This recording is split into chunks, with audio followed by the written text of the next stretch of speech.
Leafs Converts Hockey World, what's up? This is the Leafs Convo podcast. My name is Norman James. We have a brand new episode in store for you. Thank you so much for dropping by to listen. We'll talk about William Nylander's debut. The Leafs a 5-4 loser in overtime to the Wings at Scotiabank Arena. I'll tell you why I knew that was going to happen. Shame on Mike Babcock, too. They need to reset this whole Nylander thing, restart it, and do it the right way. How they go about doing that is anybody's guess. We'll get Mike Augello to chime in. Plus, we'll look ahead to the Leafs Bruins from Boston. The Leafs Convo starts right now.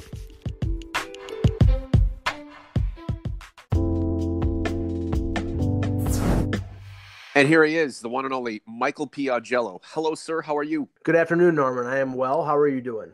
Not too bad. What happened? Nylander's debut was supposed to be dazzling. It turned out to be a dud from his perspective. The Leafs firing back after Mike Babcock shook his head a bit and got things back to the way they should have been to start with.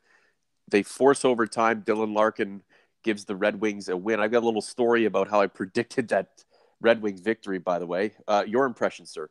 Going into the game, there was a lot of things that were not normal in terms of changing and shaking up things. First of all, obviously Nylander coming back in the lineup, coming back a little earlier than I think anybody thought. Comes in 5 days after signing the contract.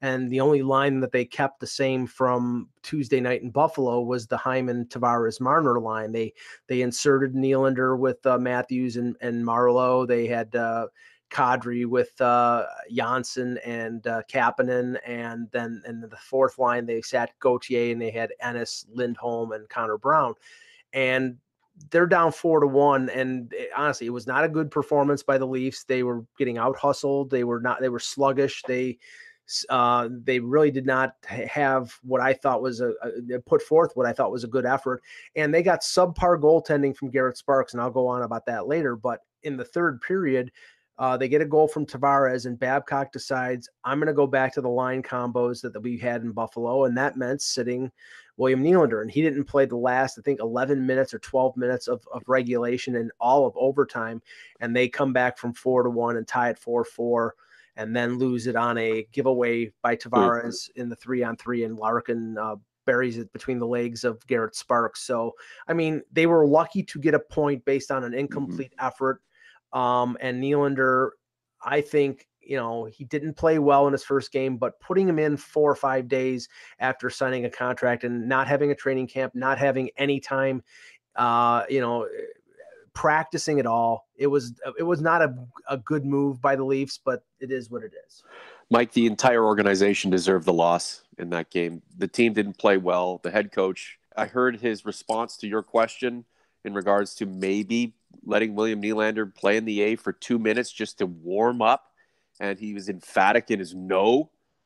The guy hasn't played since April. Go down to the AHL for 2 seconds. Anyway, he deserves the loss. The organization deserves the loss. We all love the Leafs, everyone. You don't have to send a letter to Brendan Shanahan telling them that we don't like the Maple Leafs and that they should shun the Leafs Convo. What we're saying here, that whole process last night was just a complete disaster. They're lucky to get the point. Now they move ahead to a game that I'm sure they would like to win for many reasons besides earning the 2 points. And I'll bet that William Nylander, wherever he plays, would like to get a second crack at a first impression. Yeah, I mean, he was clearly not up to speed. I mean, after the game, he said, my legs felt good, and I think he's in shape. But it's one thing to be in shape, another thing to be up to the speed of the game. 30 games into a season, and it's going to take him time to adjust. He may actually take a little bit of a step back from yesterday, because I'm sure he was running on adrenaline. And if they're intent on keeping him in the lineup through this process, maybe he starts on the fourth line and they gradually build up his ice time until he's ready to play with Matthews. But I thought that, the main contributing factor to the loss was Garrett Sparks. And, I know he's played 6 games now. 3 have been good, 3 have been bad. He gave up 3 bad goals yesterday, and you could say, I cut him some slack on a breakaway goal because Larkin undressed him on that. But 2 of the goals were point shots that were soft, that were from long distance, that were through a maze of legs. And, you know, as a goaltender, you have to fight your way through that. And another goal at the end of the first period, he was caught deep in his net on one knee, and Gustav Nyquist roofed it. And this isn't the AHL. You can't get away with that stuff because NHL players can pick the corners, and Nyquist did. So, you know, and Babcock after the game said, you know, he has to own, you know, his performance. I just think that right now Sparks is giving Babcock no reason to be confident in him. And this is going to be a problem because when Babcock decides he's going to, you know, who he's going to choose for his goaltender, he's probably going to opt for Freddie Anderson every time except for the second of back-to-back games. And that's not good because Freddie needs to have some gas in the tank for what we're hoping is a long playoff run. Our buddy Bridget Haftelin on Twitter essentially echoing what we've been talking about, giving William Nylander an opportunity to catch his breath in a situation that is not as crucial as the NHL, maybe being in the AHL for, I don't know, 48 hours, a couple of games, a little extra practice time. She thought it was a pretty bold move to have him right up playing with Austin Matthews from the get-go. They jumped the gun a little bit. They definitely did. I mean, Babcock basically said it wasn't Willy's fault, but when it was 4-1 and then 4-2, I have to go with what I think is going to be the best chance for us to win. And, you know, when you're down 2 or 3 goals in the third period, you got to go with what's been working for you. And they did that. So it's not Nylander's fault. I just think it was an organizational issue. What is the rush to get this guy into the lineup? Your team is 20-8. You get the best goal differential in the league. This is not William Nylander's team. He's come back to help elevate, to help accentuate, to help keep the train on the tracks. And I have a feeling the entire team should be back in business to get things in order against a Boston team that will be looking to get back at the Maple Leafs after losing in Boston to the Leafs. What was it, 5-0? 3 weeks ago? 5-1. Chris Mack wonders if the Sparks audition is over. Is Garrett Sparks the guy you want in net right now? I mean, it doesn't matter what I think, but I believe, looking at the situation and looking at the comments that Babcock has said, is that he doesn't have a ton of confidence in Sparks. Now, he's looking for Sparks to prove him wrong, but if he continues to have one game great, one game bad, then you can't depend on him in situations other than where you have no choice, which is the second of back-to-back. Now, I know for a fact that, you know, if Calvin Pickard is placed on waivers, and I don't think McElhinney is going to be placed on waivers with Carolina, but if Pickard is placed on waivers in a week or so by Arizona, once their goaltenders are back, you know, the Leafs will claim him because they can put him in the American Hockey League. And then it's a question of whether you trust Pickard, who is, you know, more of a veteran guy, but he is what he is. I think he's a good number 3, whether you trust him more to come in and spell Anderson or Sparks. It all depends on what Garrett Sparks does. If he proves that he can be in the league and provide consistency, then I think Babcock will give him a little more rope.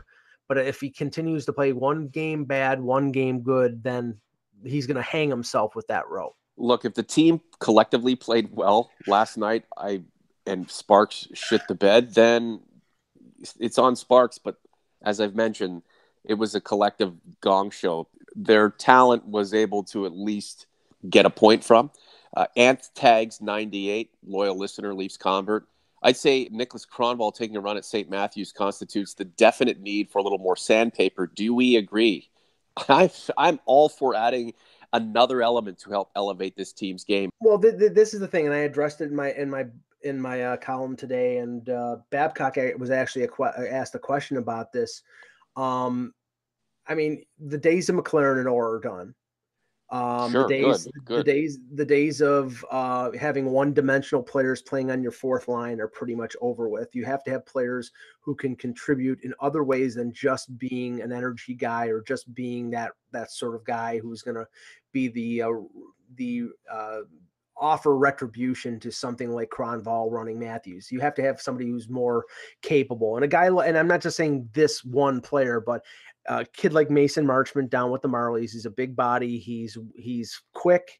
He can score at the AHL level, probably can score decently at the NHL level, but he's young, but he's a big body, and he will push back, and he will hit, and he will provide, I think, an aspect that's missing right now from the Leafs. But what they really need is not on the team right now. And when Babcock is asked about, about the lack of response, he says, you look at our personnel, you look at what we got. We are what we are. Our toughness is our power play. Take all the penalties you want. There's one problem. They have the least amount of power plays in the NHL, and they're a team that avoids contact situations. Mm-hmm. So honestly, do you think in a playoff situation, when you have Marchand and Chara with the Bruins, when you have Tom Wilson and Brooks Orpik with Washington, when you have guys like Hedman and Ryan Callahan in Tampa Bay, and they're all doing what Kronwall did to Matthews, and they're targeting big players on the Leafs, who is going to respond? Nazem Kadri? You need more. He would. Yes, but you need more than just Nazem Kadri and Zach Hyman to respond. I totally agree. And Mike Babcock doesn't believe a darn word he's saying. And their toughness is their power play. And that's the reason why teams don't want to put them on the power play. They know they're done. You give the Leafs 6-7 power plays, they're going to score 5 goals. So you're finished. So teams are gearing their game to try to limit the amount of extra man chances they give the Maple Leafs. Teams are going to modify the way they play for good, better or worse against the Maple Leafs. The Leafs are going to have to do the same. And what in the heck is the harm in bringing in somebody like a Mason Marchment, who's obviously NHL bloodlines, Maple Leaf bloodlines? Or if you could acquire someone like Wayne Simmons to help, just to augment all of this other goodness they have up front. I mean, you're laughing. It's got to be someone that is not a fourth liner, third defensive pairing, because that player is not going to be out there enough to really cause any kind of havoc. That's why, like you mentioned, Simmons. Simmons is a top 6, top 9 forward who's going to play 15 minutes a night. The team, and you're not expecting people to drop their gloves and beat the crap out of them. You're just hitting. You need players to respond and to push back and to tell another team, if you hit Matthews, we're going to hit your star, and we're going to hit them harder. And that's the only way you stop, because honestly, they are very lucky they dodged a big bullet that Austin Matthews didn't have another separated shoulder last night.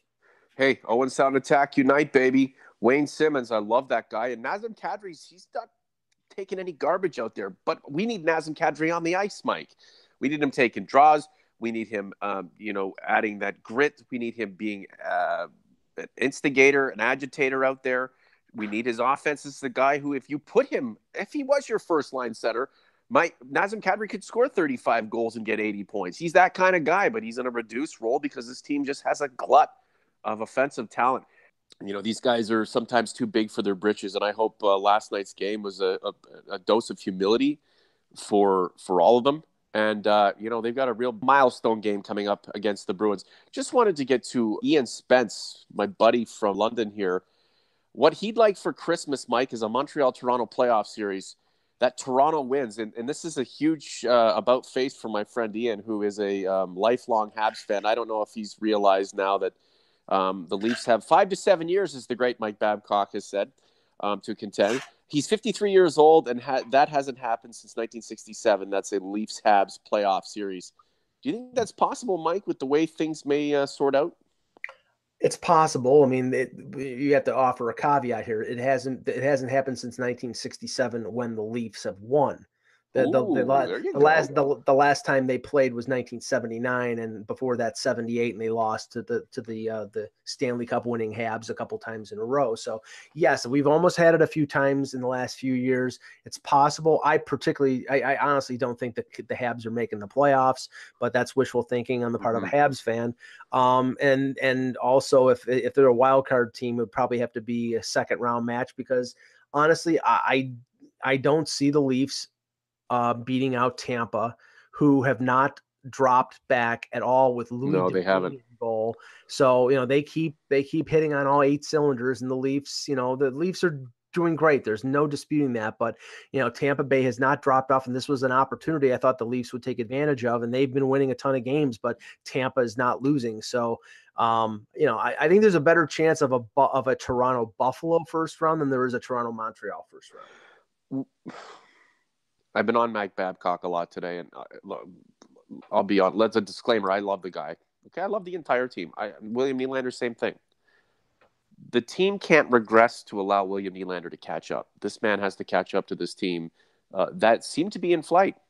And teams are allowed to have duds, pear-shaped, shit the bed, whatever. But there are too many causes for concern in that loss to Detroit. You know, coming back from 4-1, how did you get down to 4-1 to begin with? You know, disrupting a chemistry that didn't need to be disrupted just because you're inserting somebody new into the lineup who's old yet new, who hasn't played in a game since April. I wonder if Mike Babcock in hindsight has thought, you know, this is not the best thing right now. And the Willy people, I'm not saying the guy was coddled previously, but putting him on a line with Auston Matthews right out of the gate, that's coddling. Let the man find his way on his own. He'll find his way back to play with his beloved Auston Matthews. And the two will work magic.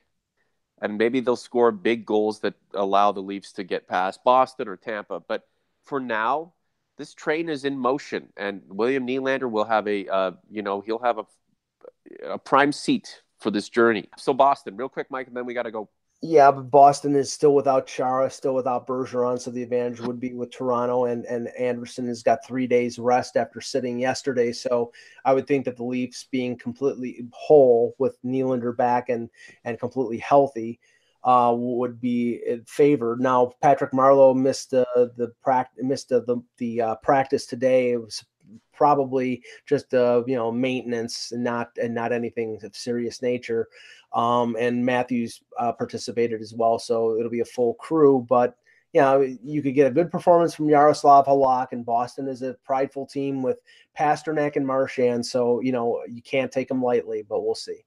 Oh, the story I wanted to tell you is a guy I work with loves to play pro line, and we were talking about some of the money and games that he was going to look into prior to Leafs wings, and we were talking about the Leafs doing really well. They were on a win streak, playing really well, and he was of the assumption that the Leafs were just going to blow Detroit out. And I said, it has the hallmarks of a disaster, like of a disappointment. So we know the Leafs can score. I'm going with the Red Wings to win 5-4 in overtime. And he's like, you're crazy. I just had a feeling it was going to be that way. In terms of what happens with the Leafs and Bruins in Boston, I don't know, Michael. Anyway, my friend, thank you for everything you do. We'll talk to you soon. Thanks, Norm.